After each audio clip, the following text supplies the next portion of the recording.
Hello to all groobers and goobers. Welcome to the funny trans girl game. No, wait. Sorry, the funny dummy mommy game. Wait, something is wrong. Yeah, the funny bisexual game. Now, before I talk to you about some of the wonderful cast that lives rent-free in my head,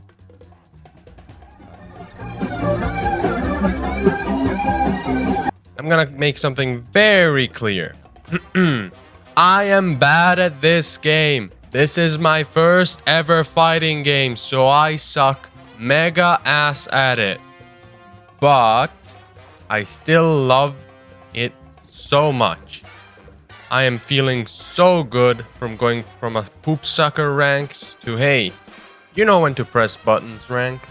And I cannot explain how great the journey is. Mostly because half of it is gonna be you saying things that will land you on this page. But it's okay, we all start somewhere. So now to introduce you to some of the goblins that inhabit the universe, so you can get a feel for the tone of the game. Now, as to be expected, if you have ever been close to a fighting game, the story in these games is usually confusing at the very least, so I will avoid going into detail, but I will talk about the backstory of my fave characters. Also the main guys, speaking of which, the protagonist of this story is Saul, full legal name, Saul Bad Guy. Yes, that is his actual name, or rather what he goes by. So yeah, he signs loans and shit with that. So yes sir, just sign here to create your account with us at Real Bank. Very funny sir, but I'm gonna need your real name. Oh yeah, yes. Sorry sir, just sign it, just sign it. So yeah, Saul is the main character, and his defining characteristic is how much he loves his wife, who he cannot stop killing. Right, wife. Life good. Kill wife. Wife gone. Think about wife. Wife fight back. Kill wife. Wife gone. Think about wife. Wife fight back. Kill wife. Wife gone. Yeah, he kills his wife like 3 times in the canon. Now you might ask a lot of questions about that, but let's just say it's weird DNA splicing shit and cloning. Still, this is why he's the guilty gear. I'm so funny. But yeah, other than killing his wife, he does do all the other normal main character stuff, like saving the world, being a bit of a dick, and having a rival that he works with a lot, with whom he does not have a gay relationship with, even though there's a lot of art of it. Like, damn. Still, about the rival, I wonder how he is. Wow, you can tell who is in charge in the bedroom just by looking at them. That's good character design. Still, let's dive into this Kai guy. Let's see, he's a king, okay. And he was extremely racist against skiers from a long time. Alright, I guess that most of them were trying to kill humans. And his wife is... how old? What? I can't even call the police because he's part of the elite, so they won't punish him. Of course it's explained to why she looks in her 20s or 30s while being 8. It's because gears age quicker or something. Oh, and they have a 40-year-old son. I wonder how old he looks. What? Well, what the fuck, Japan? You have confused me once again. Anyway, Kai's a white bread character, aka he can do a bit of everything. He has everything, a fireball, a reversal, good poke, etc, etc. But he doesn't really exceed in anything. That's why the game says he's a goo goo gaga character to learn, which I mean, fair enough.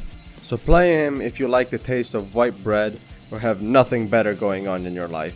Now next up is the big large drum-tracked man of this game, Potemkin.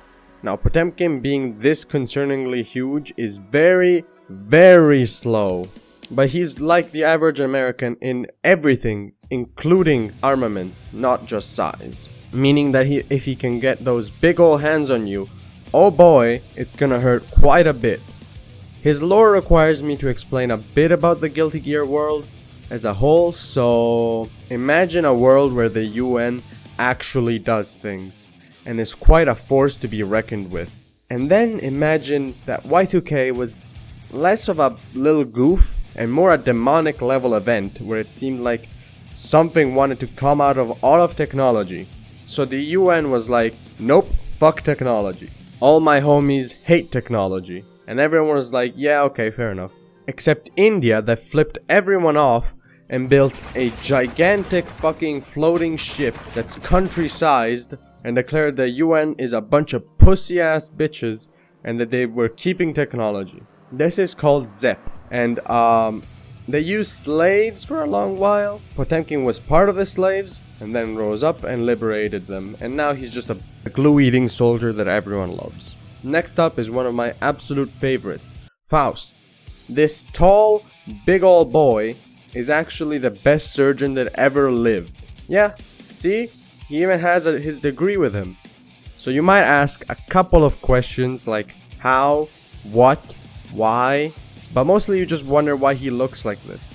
Well, this silly little boy that has a bunch of random shit on him, like several explosives and some meteors, wasn't always like this.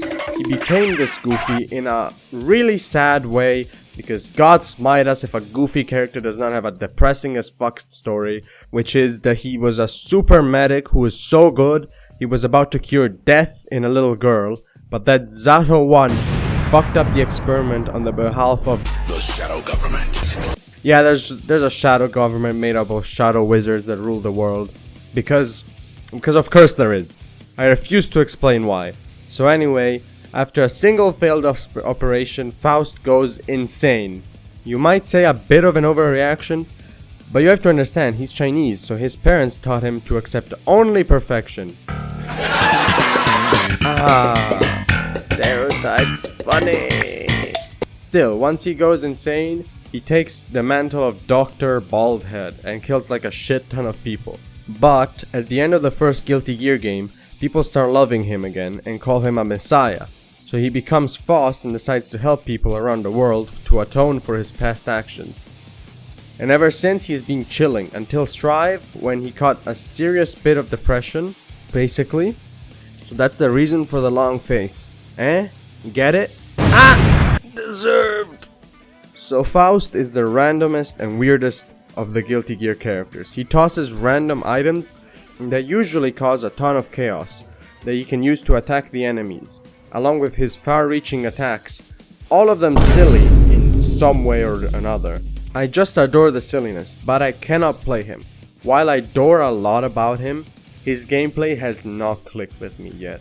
Now, the character that clicked and convinced me to buy the game is Brisket, the funny trans girl that you have probably seen all over the internet and at this point has become much bigger than the game itself.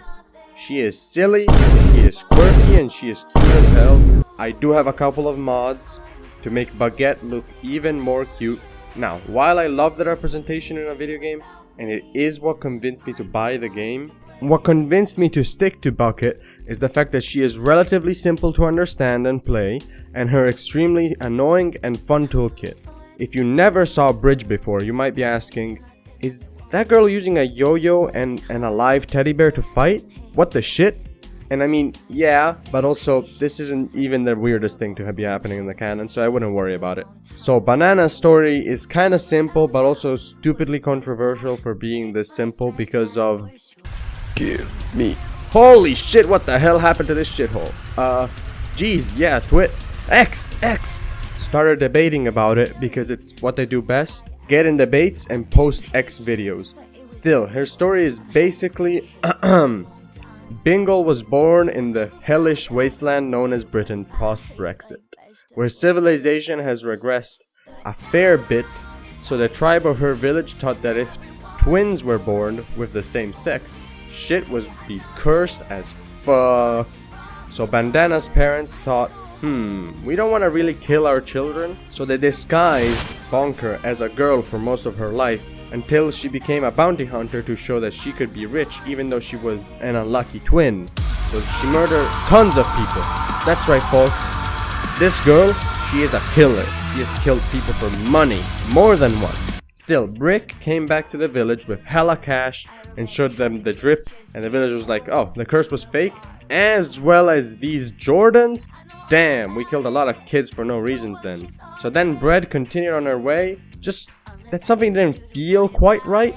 As explained in the transnational anthem, basically blaming everything else, like the alarm clock or veggies, for why she felt bad, until, the help of the best allies of all time, a twink and a himbo, she discovered it herself and came out as trans. So that's Brioche. She is silly, she is trans, she's very fun to play. Now, I talked a lot about the characters, but not actually how to play the game. So, I'm going to explain relatively simply how it works. But first, disclaimer, I suck mega turbo ass at this game, so you should not take any of this super seriously. I recommend going to the description. There's gonna be like 3 channels that have far better tutorials than I could ever make. So, the basic mechanics of this game are quite simple and decently well explained in the game. They give you a designated fuck off button in the burst, and you can rack up tension to use either for a super attack or to briefly stop time to, I don't know, go for a quick pee break or maybe just beat the shit out of your opponent. I think the first one is more likely though, not sure. This game offers up insane 34 hit combos that deal actual psychological damage to you IRL when they are performed. And a way to avoid that from happening to you is by pressing the funny burst button and getting them off of you real quick. But while these mechanics may look simple, like 90% of fighting games, the learning curve looks more like a learning Tower of Babel, which means that you can truly never stop improving at it, but you will need a lot of time and perhaps a couple controllers to get to a point where you can call yourself good at the game. And while it may look daunting, it is actually one of the more beginner-friendly fighting games. So imagine what the others look like. Ah! No. Wait. I was talking shit on Tekken. Please. Don't Korean backdash me into non-existence. What? Oh, back in the void. Well, if you enjoyed the video, please subscribe or I will piss on your carpet on even days of the week. And like and all that other shit.